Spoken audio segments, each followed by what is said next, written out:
रसूलुल्लाह सल्लल्लाहु अलैहि वसल्लम ने फरमाया, जुमे के दिन एक ऐसी घड़ी होती है कि अगर उसमें कोई मुसलमान बंदा अल्लाह से दुआ मांगे तो अल्लाह ताला जरूर कबूल फरमाता है। जुमे का दिन अल्लाह ताला के नजदीक सबसे अफजल दिन है। इसी दिन हजरत आदम अलैहिस्सलाम को पैदा किया गया, इसी दिन जन्नत में दाखिल किया गया और इसी दिन कयामत कायम होगी।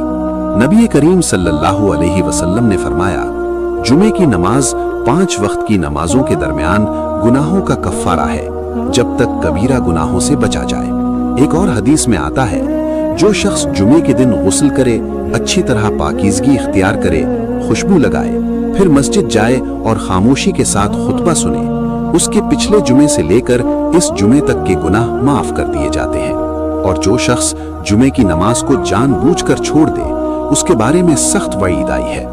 रसूलुल्लाह सल्लल्लाहु अलैहि वसल्लम ने फरमाया, जो शख्स 3 जुमे बगैर किसी उज्र के छोड़ दे, अल्लाह उसके दिल पर मुहर लगा देता है। इसलिए ए मुसलमानों, जुमे को मामूली ना समझो। ये दिन मगफिरत का दिन है, रहमत का दिन है और अल्लाह से करीब होने का दिन है। जुमे की नमाज, दुरूद शरीफ की कसरत और दुआ का एहतमाम करो, क्योंकि यही दिन कामयाबी का जरिया है। अल्लाह हमें जुमे की कद्र करने की तौफीक अता फरमाए।